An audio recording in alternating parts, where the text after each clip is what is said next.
Let's start with Steve.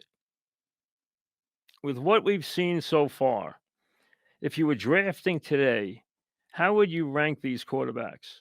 3 from last year and 2 from this year. Williams, Daniels and May, Dart, and Ward.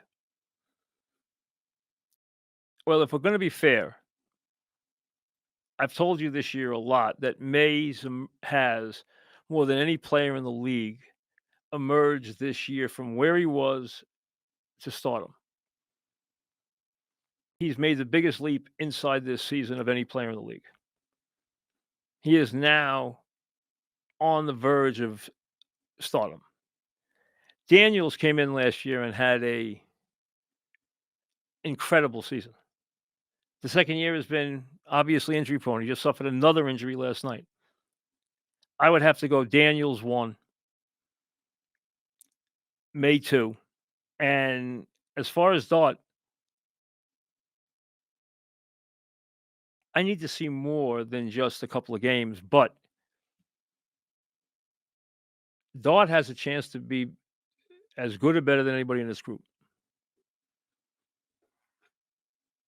He reminds me a little bit of Favre. He reminds me a young Favre. He reminds me a little bit of Josh Allen. Both rough around the edges, both kind of like Colts you got to break. Dart, though, has that quality, that unbridled enthusiasm, the energy, but he handles the ball and sees the field much better than they did. Much. I mean, 100 times better. He sees the field and actually buys time in the pocket better than any rookie quarterback I've seen in a very long time. Now, Troy, is this loss recoverable? Or will this undo all momentum and be the end of the Daboll tenure? I know a lot of people yelled for Daboll to be fired off this game. Did he make some mistakes in this game? Yes, because he's responsible. So when the defensive coordinator screws up, he's responsible. When that kicker is here, he's responsible. The bottom line is, the way to look at this is, I think, I see more positives in yesterday than negatives. I know they lost, but I didn't think if they won yesterday, they're going to the playoffs. To me, they had, and I said it to you last night, and I completely am behind it. The Giants have begun their ascent. I have no issue with that. The cycle of misery is over. Daboll has got to become a better head coach, and he has got to get his staff right. He also has got to work with this general manager and understand that when you bring a roster to the game, you bring people to the game for a reason. You don't bring people to the game who do not belong coming to the game. That kicker should never have been in a uniform. It's not good enough. They have got to fix those problems, and they've lingered. Now, when they call the wrong defense, okay, I thought that it was shocking how little pressure Denver got on Dart on his go-ahead drive in the last 2 minutes. The league is such now, and that's why when the Giants rush 3, this is as dumb can be. This league is built one way now. The offenses are sophisticated.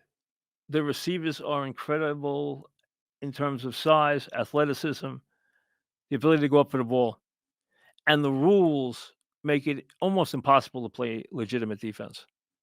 Why? Because everything is based on points.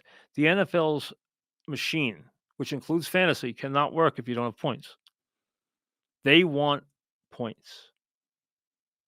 They don't want 10-7 games. They want points. They want excitement. Red zone channel, scoring changes, fantasy, blah, blah, blah. They want all that.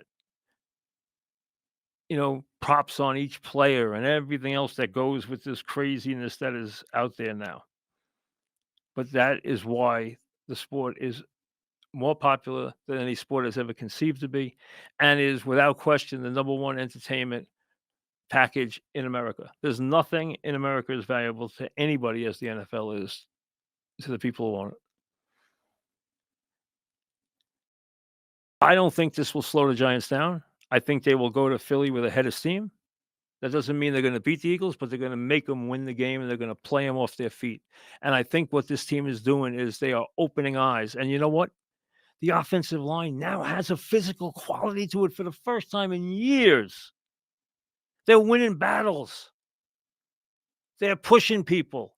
The defense is making some plays. And I still don't like the way they use the personnel they have up front. They have personnel up front which should make them a absolutely feared defense. They are not that right now. And the idea of dropping 8 and rushing 3 is the dumbest thing you could ever do. The only chance you have in these situations now is to get the quarterback off his mark or get him on the ground. If you're going to let him stand back there in a safe pocket, he is going to make a play. And Knicks did 29 yards down the field, the Mims, boom. And then a play that Sean had put in Saturday afternoon was the play that was the clincher. He put it in the walkthrough. They had not tried it. They had not done it. They put it in the walkthrough. And it worked to perfection. Knicks made really good throws. They executed tremendously well, and then they win the game on the field goal. I mean, you can't handle the last seconds of the game any better than they did. But the idea of rushing 3 and dropping 8, I mean, and if you're yelling at your defensive coordinator, you know what? You should be telling him, "Hey, pressure the quarterback." You're the head coach. Let him pick the pressure. Just tell him, pressure the quarterback. The only way you can stop teams in those situations is to get the quarterback off his mark, running for his life, or on the ground. Nothing else works anymore. The offenses have an insane advantage. Joseph, would it have made more sense to go for 2 after every touchdown without an NFL level kicker on the roster? No. Hey, why didn't they have an NFL level kicker on the roster? This guy didn't get hurt during the game. If a guy gets hurt during the game and he pulls a hamstring or gets a concussion, whatever, you make do. You put the punter in or you don't kick. And you go for 2 every time. That's a necessity. They brought a healthy kick into the game who stunk. That's terrible management. That's terrible coaching. That's their job. You can't do that, go home. He has got to be better in these areas. And he's getting a lease on life right now because of his relationship and the fact that they are not going to want to make changes if they don't have to. And I think the Giants' play will allow them not to have to. They're going to want to keep continuity with Dart because that's what they are building on. And let's be honest, in the metropolitan area, Santa's going to be hauling a lot of 6 and 44 jerseys this Christmas. Okay, I mean you can take that to the bank.